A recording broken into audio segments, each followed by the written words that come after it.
చిన్న వాక్యం జ్ఞాపం చేసుకున్నాం, చిన్న ప్రార్థన చేసుకుని. కృపా సత్య సంపూర్ణమైన ప్రభానికి వందములు స్తోత్రమైన స్తోత్రాహరుడు పరిశుద్ధుడైన సర్వలోక రక్షకుడు అయిన ప్రభానికి వందములు స్తోత్రం. ఈరోజు అత్యంత పరిశుద్ధమైన సిలువు జ్ఞానంలో ప్రభుడైన పరిశుద్ధమైన సిలువు శాఖనైనా మమ్మల్ని అందరూ పరిపూర్ణంగా మరుగుపరుచుకున్న ప్రభుడైన నీ కాబ్దుల్లో కూడా ఆదరణ అనుగ్రహించమని సిలువు శాఖను తండ్రి వందహృతులైన శాపములు పాపములు దోషములు అన్నింటిని విడిపించిన నీ సన్ను నిలిచేదుకైనా ప్రతి బిడ్డను జ్ఞాపకం చేసుకోమని వాక్యదానికి వెళ్తున్నప్పుడు విని గ్రహించుకునే మనసు కూడా మాకు అనుగ్రహించే మంచి నేల పడితే నూరంతరుగా ఫలింపజేయమని విని గ్రహించుకునే మనసు కూడా మాకు అనుగ్రహించమని యేసయ్య యొక్క నామములో వేడుకుంటున్నాం తండ్రి. ఈరోజు వాక్యం జ్ఞాపకం గలతీయులకు రాసిన పత్రికలో 6వ అధ్యాయంలో 7వ వచనం జ్ఞాపకం చేసుకుందాం.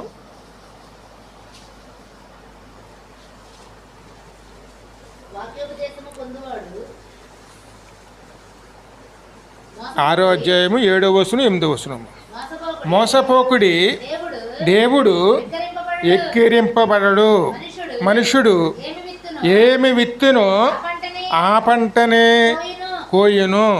ఎలయనగా తన శరీరాచలను బట్టి విత్తువాడు తన శరీరము నుండి క్షయమును పంట కోయును. ఆత్మను బట్టి విత్తువాడు ఆత్మ నుండి నిత్య జీవమును పంట కోయును. హల్లెలూయా.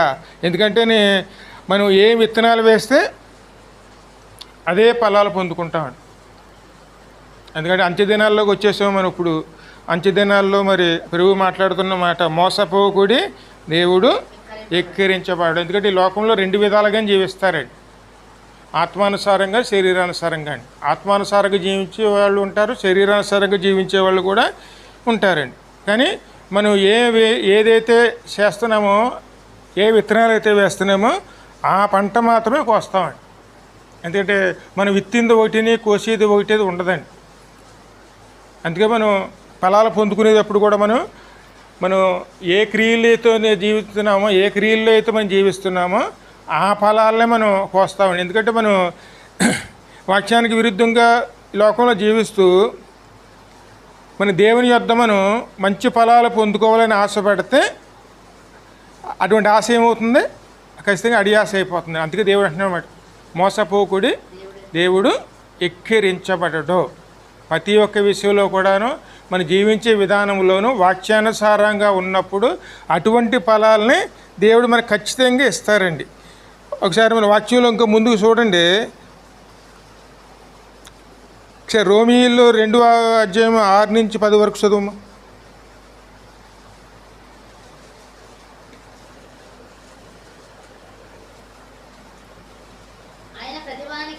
ఆయన ప్రతివానికిని వాని క్రియల చొప్పున ప్రతిఫలము ఇచ్చును. సత్క్రియలు ఓపికగా చేయుచు మహిమను ఘనతను అక్షయతను వెదుకువానికి నిత్య జీవముని నిచ్చును. అయితే భేదములు పుట్టించి సత్యమునకు లోబడక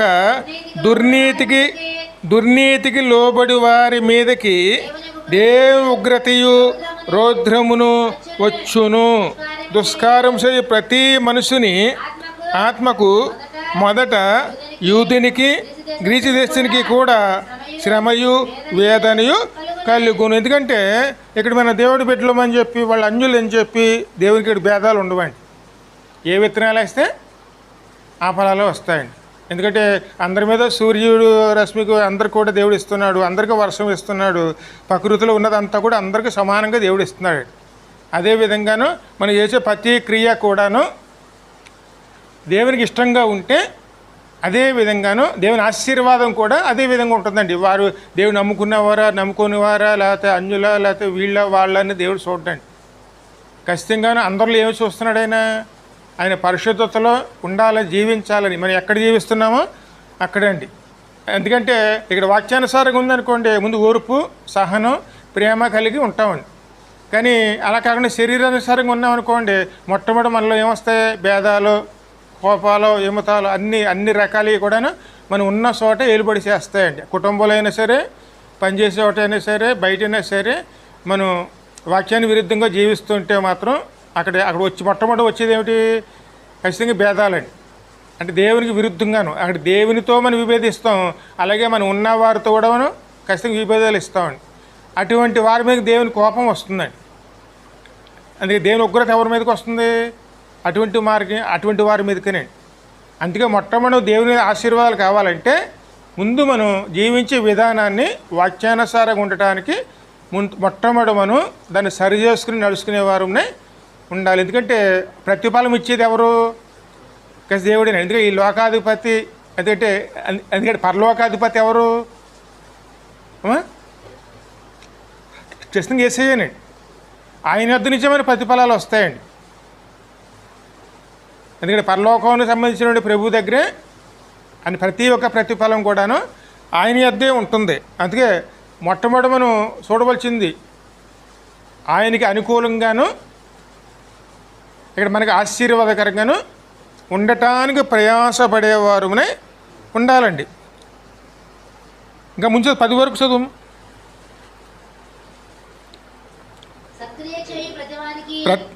సత్క్రియ చేయు ప్రతి వానికి మొదట యూదునికి గ్రీసు దేశానికి కూడా మహిమయు ఘనతయు సమాధానమును కలుగు. సమాధానం ఎలాగొస్తుంది?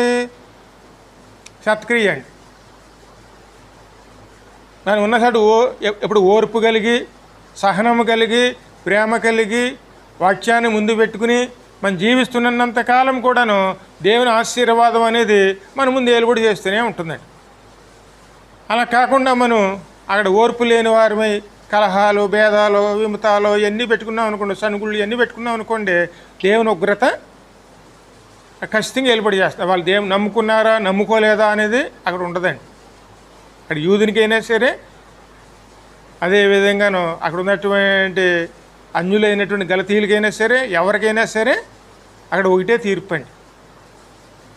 ఎవరి జీతాలు వారికి దేవుడు ఇవ్వటానికి ఆయన త్వరలోనే ఆయన వస్తున్నారండి. ఇక ముందు చూస్తే ప్రకటన గ్రంథం 22:12 చూడము.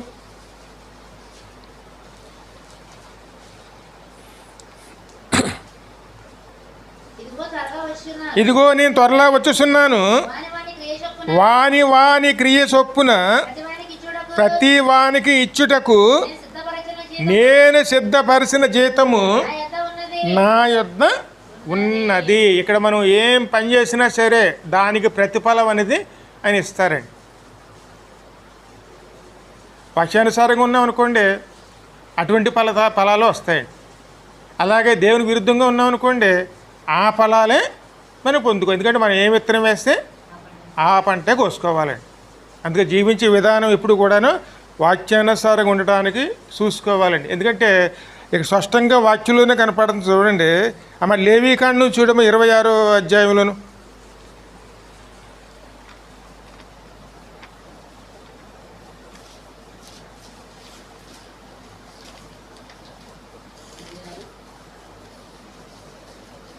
ఇరవై 16 వచనం. నేను మీకు చేయనదేమనగా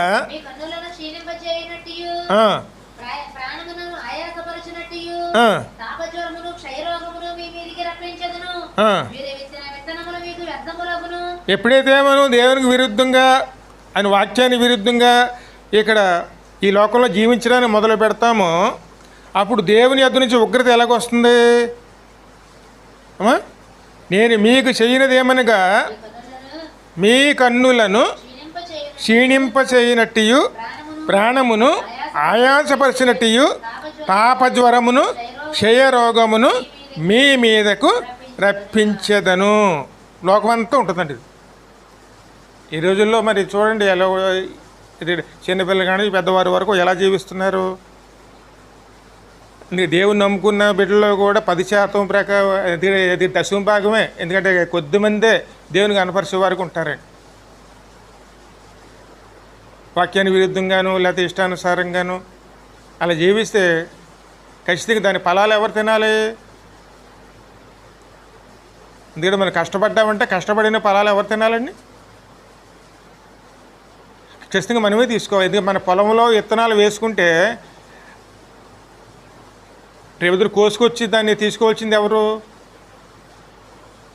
అది విత్తనాలు మనమే తీసుకోవాలండి. మంచి విత్తనాలు వేసుకుంటే మంచి ఫలాలు వస్తాయి. కానీ ఎప్పుడైతే మనం అక్కడ ఎందుకంటే వ్యతిరేకమైనది విత్తేమనుకోండి, ఖచ్చితంగా మనకి ఉపయోగం లేని ఫలాలు వస్తాయండి. మన కీర్తనలో ఉంటుంది కదా, 104 కీర్తనలో ఉంటాం. అది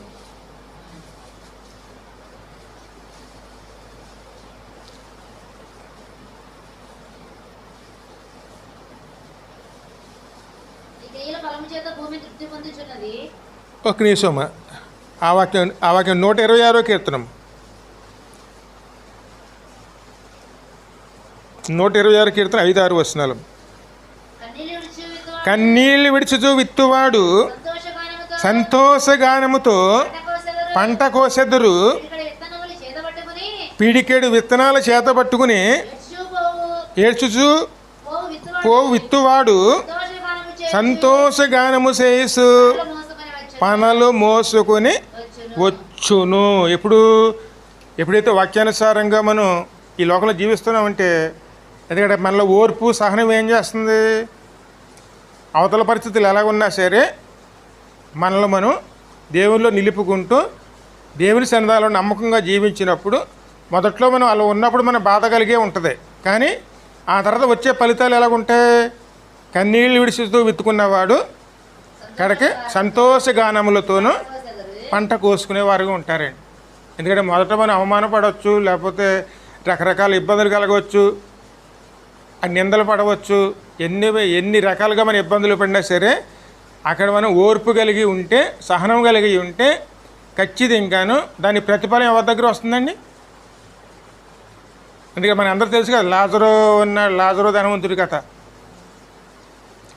ఆస్తిపాస్తులు ఉన్నాయని చెప్పి ఆయన ఇష్టానుసారంగా లోకంలో జీవించిన తర్వాత ఆయన ఎక్కడికి వెళ్ళాడు, ఏ ఆస్తులు లేకుండానో ఇంటి సూర్యం ఉండి ఎడకే అక్కడ కింద పడి రొట్టె ముక్కలు తింటూ అవమానానికి గురైనా సరే ఓర్పు కలిగి సహనం కలిగి అక్కడ దేవుని వాక్యానికి లోబడి చివరి వరకు నిలిచి ఉన్నవారు ఆయన ఏం ఫలం పొందుకున్నాడమ్మా అక్కడ.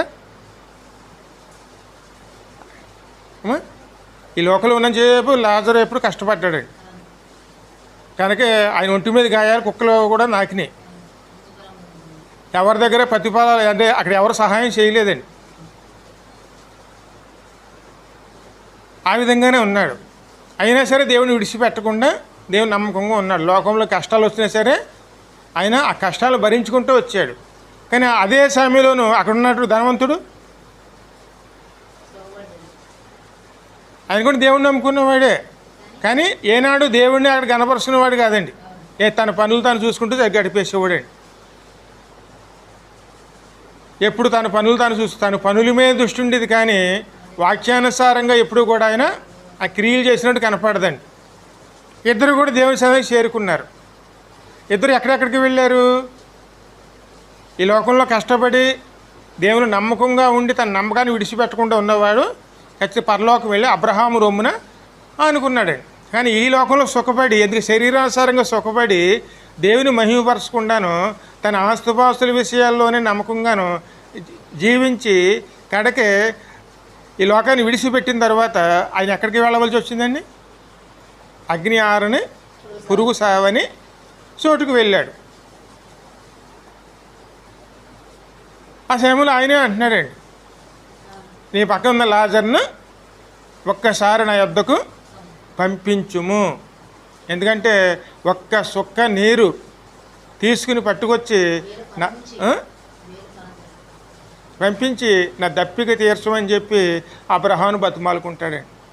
నా కుమారుడా, నువ్వు అక్కడ ఉన్న నాలో కూడా నువ్వు సుఖపడ్డావు, కానీ అది ఇతను అలా కాదు. అక్కడ ఉన్న నాలో కష్టపడ్డాడు, ఇప్పుడు అది సుఖపడుతున్నాడు, కానీ నాకు మధ్యన పెద్ద అగాధం ఉన్నది, అగాధం దాటి రావటం అనేది సాధ్యం కాదు అని. ఎందుకంటే పాపానికి అదేవిధంగా దోషానికి ఏముందమ్మా ఆయన పెద్ద అగాధం అండి.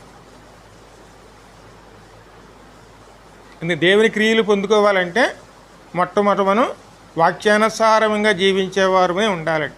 కానీ శరీరానుసారంగా జీవించి ఇక్కడి విషయాల్లోనే మనం ముందుకు వెళితే, వాక్యాన్ని పట్టించుకోకపోతే కడకి మనం వెళ్ళవలసిన చోటు ఎక్కడికి అందుకే జాగ్రత్త కలిగిన వారమే ఉండాలండి. అదేవిధంగా ఇక్కడ ఇంకో చోట చూద్దాం. ఇదే 32 ఇర్మియా గ్రంథం 32:19 చూడమ్మ.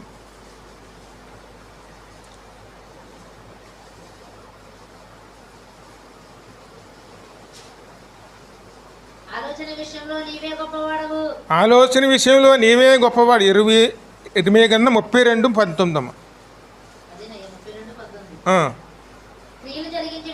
క్రియలు జరిగించే విషయంలో శక్తి సంపన్నుడువు, వారి ప్రవర్తనను బట్టి వారి క్రియాఫలములను బట్టి అందరికీ ప్రతిఫలము ఇచ్చుటకై నరపుత్రుల మార్గములన్నిటినీ నీవు కన్నులారా చూచుచున్నావు. అంటే దేవుడికి మరుగైంది ఏదైనా ఉంటుందండి?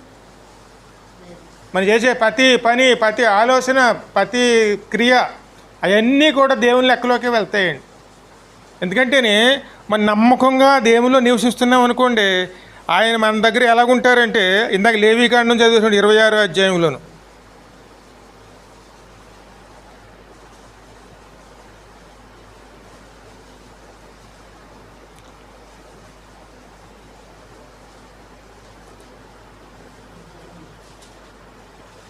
రెండవ వచనం చూడమ్మా. నేను నియమించి విశ్రాంతి దినములను మీరు ఆచరించవలను, నా పరిశుద్ధ మందిరమును సన్మానింపవలను. నేను మొట్టమొదటి ఏం చేయాలి? దేవుని నియమించినటువంటి విశ్రాంతి దినములను, అంటే దేవుని ఆరాధించే దినములను మనం ఏం చేయాలి? సన్మానించే అని గణపరుచుకునే వారిని ఉండాలండి. ఆచరించవలను, నా పరిశుద్ధ మందిరమును సన్మానింపవలను. నేను యెహోవాను, మీరు నా కట్టలను బట్టి నడుచుకొని నా ఆజ్ఞలు వాటిని అనుసరించి ప్రవర్తించిన యెడల మీ వర్షాకాలములో మీకు వర్షం ఇచ్చేదను, మీ భూమి పంటలను ఇచ్చును, మీ పొలము చెట్లు ఫలించును, మీ ద్రాక్ష పండ్ల కాలము వరకు మీ నూర్పు సాగుచుండును. మీరు తృప్తిగా భుజించి మీ దేశములో నిర్భయముగా నివసించెదరు. ఆ దేశములో నేను మీకు క్షేమమును కలగజేసుదును. మీరు పండుకొనినప్పుడు ఎవడనూ మిమ్మలను భయపెట్టడు. ఆ దేశములో దుష్టమృగము లేకుండా చేసేదును. మీ దేశములోనికి ఖడ్గము రాదు. మీరు మీ శత్రువులను తరిమెదరు, వారు మీ ఎదుట ఖడ్గము చేత పడెదరు.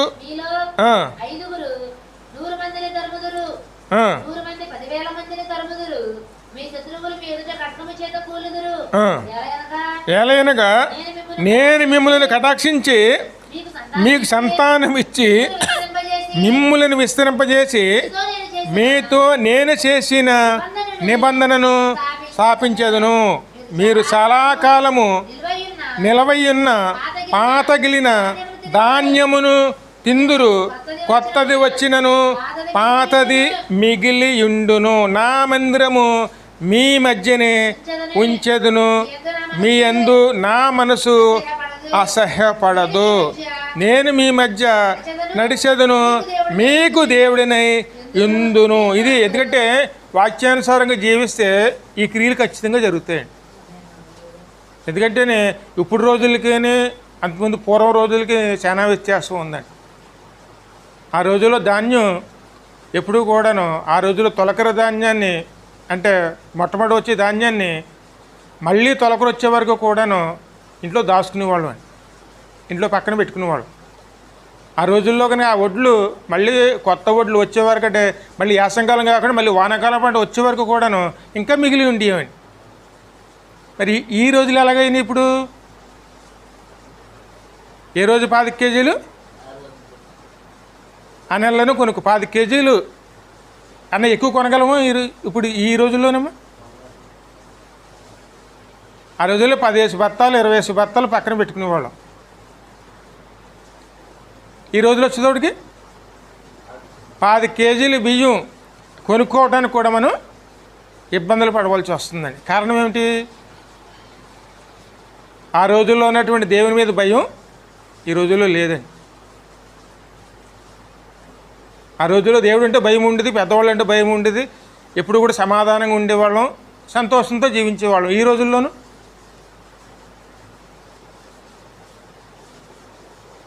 అంత దేవునికి విరుద్ధమైన క్రియలేనండి. మాటలు కానీ, క్రియలు కానీ, చేష్టలు కానీ అవన్నీ ఎలాగుంటున్నాయి? చిన్నపిల్లలకు కూడా సమాధానం చెప్పే పరిస్థితి లేదండి. మరి ఇటువంటి ఈ పరిస్థితుల్లో ఉంటే మరి దేవుని ఉగ్రత రాకుండా ఎలాగుంటుంది? అందుకే ఆయన అంటున్నారు, తాపజరములను క్షయవ్యాధులను నేను రప్పించేదను. ఆ రోజులు జ్వరం అనేది ఎప్పుడు వచ్చేదండి? ఎప్పుడైనా సంవత్సరానికి ఒకసారి 2 సార్లు అలా వచ్చేది కదా జ్వరం. వచ్చేవి కాదండి, హాస్పిటల్లో ఉండేవి కాదు. ఎందుకంటే ఎప్పుడు కూడా మనం దేవునికి వాక్యాన్ని విరుద్ధంగా జీవించకూడదు. వాక్యాన్ని ముందు పెట్టుకుని ఓర్పు సహనం కలిగిన వారమే ఉండి, ఎందుకంటే లాభ నష్టాలు చూడకూడదండి. దేవుని కాపుదల కోసం చూసేవారమే ఉండాలండి. దేవుని కాపుదల ఉందనుకోండి, మనం విత్తినప్పుడు కన్నీటితో విత్తుకోవచ్చు, కానీ పంట కోసినప్పుడు సంతోషముగానములు చేసుకుంటూ పంట కోసుకుని వచ్చేదము. ఈ లోకంలో మనం జీవించేటప్పుడు దేవుడి సహాయం లేకపోతే ముందుకు వెళ్ళటం అనేది చాలా కష్టమండి. తాత్కాలికంగా ఉన్నటువంటి ఈ కష్టాలను చూసి మనం దేవునికి విరోధులుగా మనం పక్క వెళ్ళిపోయామనుకోండి, దేవుని ఉగ్రత అనేది మన మీదకే వస్తుందండి. అందుకే ఈ లోకంలో 2 రకాల జనంగా ఉంటారు చూడండి. అమ్మ రోమీలు 8:5 ఉంటుంది చూడమ్మా.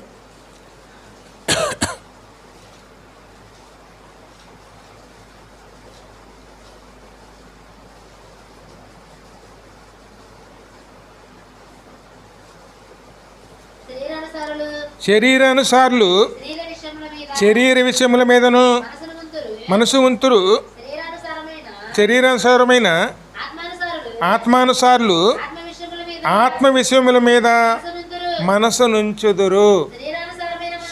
శరీరానుసారమైన మనసు మరణమును, ఆత్మానుసారమైన మనసు జీవమును సమాధానమునై ఉన్నవి. ఎందుకంటే మనం ఎప్పుడైతే ఆత్మానుసారంగా ఉన్నామనుకోండి, జీవము సమాధానం మనలో ఉంటుందండి. అదే శరీరానుసారంగా ఉంటే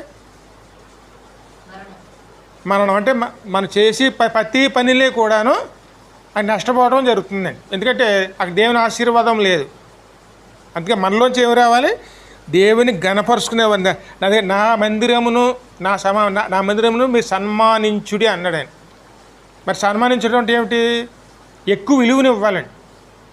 ఆయన మందిరాన్ని, ఆయన సన్నిధానాన్ని, ఆయన కృపలో మనం ఎప్పుడు కూడా ఎదురు చూసేవారునే. ఆయన మందిరానికి, ఆయన సన్నిధానానికి మనం ఎక్కువ విలువనిచ్చి ఆయన గణపరుచుకున్నాం అనుకోండి, ఆయన మన మధ్యనే ఉంటారండి. మన మధ్యనే ఉంటారు, మనతోనే నడుస్తారు. అందుకే మోసపోకుడి దేవుడు ఎక్కిరించబడడు. అది చివరిగా మనం 104 కీర్తన చూడము 27-30 వరకును.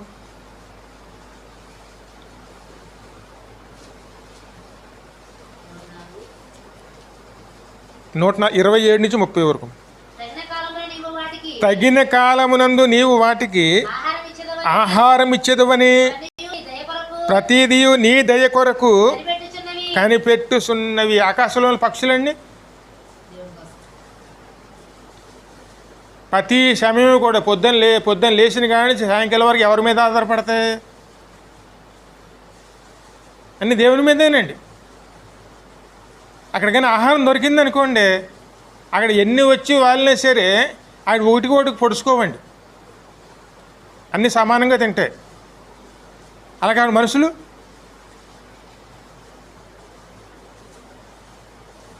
ఆ విధంగా సమాధానంగా ఉండగలుగుతారా? అదే విషయం ప్రభు చెప్తున్నారండి. ఎదురు చూడాలండి. దేవుడిచ్చే ఆశీర్వాదాల కోసం ఎదురు చూసి మనం ఆయన మీద ఆధారపడి జీవించేవారుని ఉండాలండి.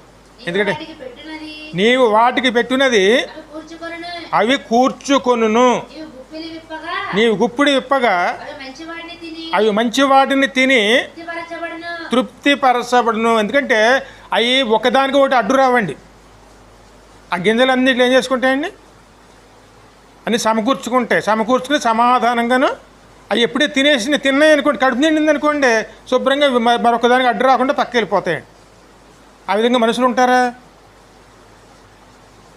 అందుకే అక్కడ మనం వాక్యానుసారంగా ఉన్నాం అనుకోండి, ఖచ్చితంగా మనం కూడా అలాగే ఉంటామండి. అందుకే వాక్యానుసారంగా ఉన్న వారి కోసం దేవుడు మన మధ్యన నడవటానికి కూడా ఆయన సిద్ధంగా ఉంటారు. నీవు ముఖం మరుగు చేసుకొనక ప్రతిది కలత పొందును. నీవు వాటి ఊపిరి తీసివేయినప్పుడు అవి ప్రాణము విడిచి మట్టి పాలు. దేవుడు కృప లేకపోతే ఏది కూడా జీవించడం అనేది అసాధ్యం అండి. ఆ మాట యేసయ్య కూడా చెప్పారు కదండి, ఆకాశ పక్షులను సూర్యుడి అవి విత్తవు కొయ్యవు పొట్లను కూర్చుకో, మరి వాటికన్నా మీరు శ్రేష్ఠులు కదా అన్నాడు దేవుడు. మరి శ్రేష్ఠులైన మన కోసం దేవుడు ఎందుకు ఇవ్వడండి? అందుకే ఎప్పుడు కూడా మనం వేసేది ప్రతి క్రియ కూడా ఒక విత్తనం అండి.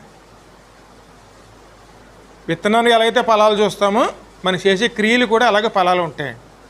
ఆ ఫలాలు ఇచ్చేది ఎవరు? యేసయ్య మాత్రమే. అది ఇవ్వటానికి వస్తున్నారు. వచ్చినప్పుడు తగిన ఫలాలు మనం పొందుకునేవారునే ఉంటామండి. అంతేగాని మనం వేసిన విత్తనం ఒకటి ఫలాలు ఒకటి అయితే అది రాదండి. ఏ విత్తనం వేస్తే ఆ ఫలాలు వస్తాయండి. ఎందుకంటే మనం మోసపోతాం అనమాట. మనం వేసిన విత్తనం వేరును, మనం ఆశించే ఫలాలు వేరును. కానీ ఫలాలు వచ్చేటప్పుడు ఎలా ఉంటుంది? అక్కడ మనం ఏ విత్తనం వేస్తున్నామో అది గమనించుకోవాలండి. విత్తనం మనం మంచిది వేసుకున్నాం అనుకోండి, మంచి ఫలాలు వస్తాయి. అక్కడ మనం అసలు నిరాశపడవలసిన అవసరం ఉండదండి. కానీ మన ఇష్టానుసారంగా విత్తనాలు వేసుకుని ఫలాలు వచ్చేటప్పటికి మంచి పంట రావాలంటే ఎలాగ వస్తుంది? మనకి రాదండి. అందుకే మోసపోకుడి, దేవుడు వెక్కిరించబడడు. మీరు ఏ విత్తనాలు వేస్తే ఆ ఫలాలే వస్తాయి. ఇంకో చోట ఇంకో విధంగా ఉంటుందండి. మీరు పైకంట కొలిస్తే దేవుడు అలాగే పైకంట కొలుస్తాడు. కానీ మనం ఏ కొలతలో కొలుస్తున్నామో ఆ కొలత ఫలాలు వస్తాయి. అందుకే నమ్మకంగా ఉండాలి, విశ్వాసంతో ఉండాలి. దేవుని సహాయంతో మనం ఈ లోకాన్ని దాటేవారునే ఉండాలి. నమ్మకంగా ఉన్నామనుకోండి మన మధ్యనే ఉంటారు, మనతోనే నడుస్తారు. అని విరుద్ధంగా ఉన్నామనుకోండి దేవుని ఉగ్రత కూడా మన దగ్గరికి వస్తుందండి. దేవుడు నమ్ముకోలేదని సంబంధం కాదండి. ప్రతి ఒక్కరి మీద కూడా ఖచ్చితంగా దేవుని కృప వస్తుంది, దేవుని ఉగ్రత వస్తుందండి. ఆ రెండు రాకుండా ఉండాలంటే మనమే జాగ్రత్త కలిగిన వారునే ఉండాలి. కష్టం వచ్చింది కదా అని చెప్పి మనం దారి తప్పిపోకూడదండి. అందుకే ఇందాక మాట చదివేసి 126 కీర్తనలో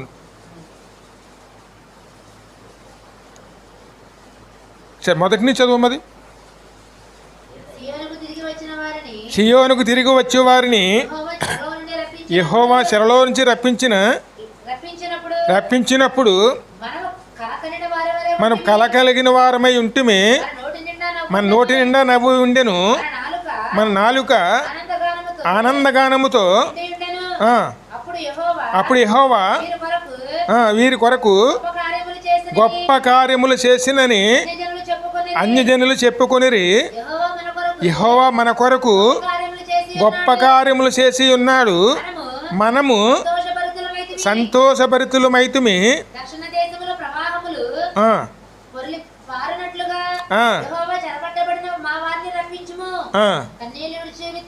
కన్నీళ్ళు విడిచి విత్తువాడు సంతోషగానములతో పంట కోయు. దేవుని నమ్ముకున్న వారు ఎప్పుడు కూడాను దేవుని ఆశీర్వాదాలు చూస్తారండి.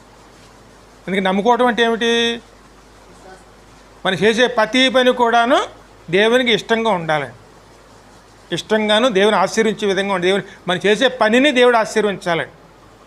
మరి దేవుని ఆశీర్వాదాలు రావాలంటే మనం చేసే పని కూడాను ఆశీర్వాదానికి తగిన విధంగా ఉండాలండి. ఆశీర్వాదానికి తగిన విధంగా లేకపోతే ముళ్ళ విత్తనాలు వేసి దేవుని ఆశీర్వించమంటే ఆ ముళ్ళ విత్తనాలు దేవుని ఆశీర్విస్తే ఏమవుతుందండి? ఆ ముళ్ళే పెరుగుతాయండి. అందుకే మనం విత్తనం వేసినప్పుడు దేవుని ఆశీర్వాదం చూస్తాం. మనం ఆశీర్వాదం రావాలంటే మనం వేసిన విత్తనం కూడాను అక్కడ ఖచ్చితంగా మనం జాగ్రత్తగా వేసుకున్నాం. మంచి ఫలాలు వచ్చి విత్తనం వేస్తున్నాం అనుకోండి, దేవుని ఆశీర్వదిస్తే మంచి ఫలాలు బుధిస్తామండి. కానీ ఇక్కడ దేవుని ఆశీర్వాదం కావాలి, కానీ విత్తనం మంచిది కాకపోతే ఆ సమయంలో బాధపడేది ఎవరు? ఖచ్చితంగా మనమేనండి. అందుకే మెలకుగా ఉండి జాగ్రత్త కలిగిన వారునే ఉండే. చిన్న ప్రార్థన చేసుకుందాం.